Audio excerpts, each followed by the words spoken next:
Hey, what's good, guys? It's your boy G Marcus TV, back with a brand new video. Please like, comment, and subscribe. And of course, I'm bringing you an episode recap and review of Raisin Kanan Season 3. This is episode number 1, and this one is called Home Sweet Home. This season started off really good. This episode was fire, so let's get straight to it. So it starts off where they left off in the last episode. Basically, Marvin is in the car and he is about his wound. He is bleeding, and the guy that saved him, that's on the wheelchair, is driving him to the hospital. And the guy just telling him like, yo, the bullet went in and out. It's like, you're good. And Marvin is just like, this is some real shit.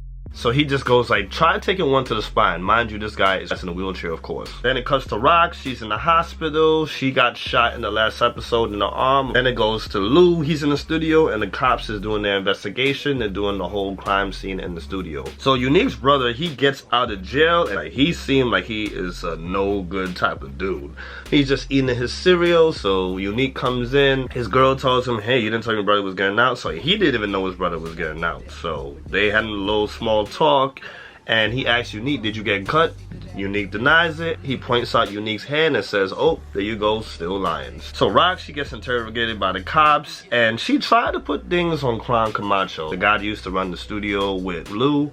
The cops, you can see they're not buying it. She tries to make it seem like he got involved in a whole bunch of drugs, and their enemies basically came after her. She was not cooperating at all. She was just lying.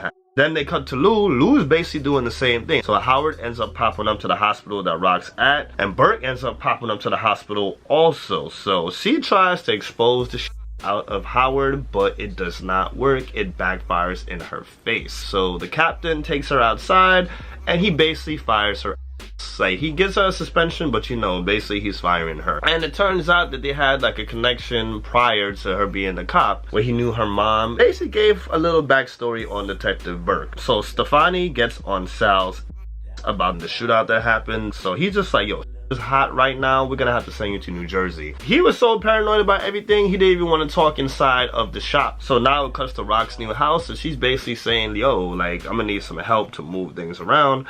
And Kanan says, yo, I don't live here. So Marvin tries to intervene, and Kanan is just not with it. Kanan is just like, yo, I don't live here, I ain't doing it. So Rock, she ends up apologizing to Juke about the mom situation, and Rock says that she's out of the game. So Kanan doesn't believe her at all. And he just calls her a liar, wanted to say how Detective Howard was his father, and he's like, yo, is either you gonna tell them or I'm gonna tell them. Rock ends up telling Marvin, and he's just shot to death. So Unique's brother now, he's just on some shit like, yo, I gave you the territory, and like, you haven't Rock run shit. So he's like, it's not even like that. He's trying to make it seem like he's still in charge of shit. And so Famous and Kanan, they're in the house and they're smoking. It turns out that Famous is evicted, and he says, hey, if I could go back to my mom right now, I would go back. I'll be in my room and I'll be masturbating. Like, it was real. He kept it real. Like, this is not the life for him. He's not. So Kanan just says, yo, rent is due. We gotta get back on track. So Lou, he's on a bottle of Jack Daniels talking to Marvin, and he's like,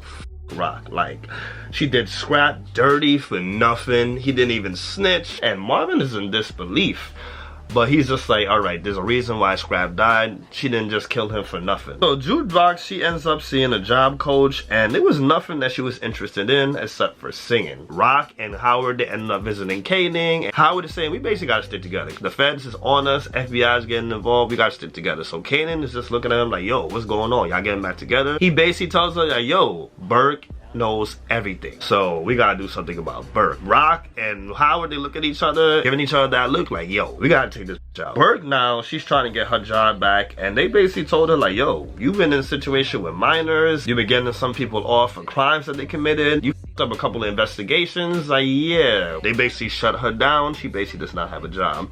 Later on, her girlfriend breaks up with her. The police are questioning her, like she's not gonna lose her career over her. Like, her world just fell apart. So Kanan and Famous, they try to get work from a drug dealer, and the drug dealer basically turned them down. He was just like, yo, right now I'm chilling with my son. For the few hours that I get with him, I'm not really with y'all, and he basically shuts it down completely. So Unique pulls up on Rock as she's cooking dinner, and she tells him, yo, I'm out of the game, I'm not doing this no more. So they have like a nice little scene where they start making out with each other, then eventually led to him giving her some back shots on the kitchen island, which I knew that was gonna happen. I seen it coming from the last episode because, of course, as you guys know, Unique saved her as they was about to take her out. I knew that was gonna happen. So for Jukebox's mother, they ended up having a funeral for her at the church. It's really, really sad. Jukebox did not go to the funeral, but Marvin ended up going to the funeral. He ends up leaving very early, but he did pay his respects. So as the funeral was going on, basically her mom left her a box full of stuff with records, some pictures, and she's just there sad, listening to music, listening to the records, and it's a really sad, emotional scene. So Howard meets up with Burke. They meet up in the middle of nowhere inside of Burke's car. She basically tells him that she knows everything. She knows that Rock was his informant, that he had a relationship with Rock that eventually led to them sleeping together and having Kanan, and he didn't know about it. He just found out about it. She basically spilled the beans saying, yo, I know every single thing about you. So he just goes like, okay, let's just say that this was real. Not saying it is. Let's say it was. What does that mean? But she is just going in. Eventually, he just ends up shooting her right in the freaking head. I was just like, there you go. Blood splattered all over his face. So he's seeing that she had a gun that was right next to her, that of course she was going to use it if she had to. And she was also recording him. So he found the gun and he found the recorder. It was a great scene because he was going crazy saying, look what you made me do. Look what you made me do. You want to shut the f up? Like, he was like, damn, I really didn't want to do this. So he wipes up his face. He cleans the gun that he shot her with and puts the gun in her hand, make it look like suicide. He even wipes the door to make sure that his fingerprints is off the door. And that's how the episode ended. I give this one a solid 9. They did a really good job with this comeback. Shout out to the writers. Like, my favorite scene was definitely when Detective Howard killed Burke. And it's not even because of the writing and everything, it's just the acting was so good. Because you could tell he really did not want to kill her. The way he was just going in that scene, Omar Epps did a good job. Even the person that played Detective Burke did a really, really good job. That scene was nasty, it was bloody. I love the fact that Unique finally got them draws. He always had a thing for Rock, and he finally got it. They got good chemistry. That sex scene was good.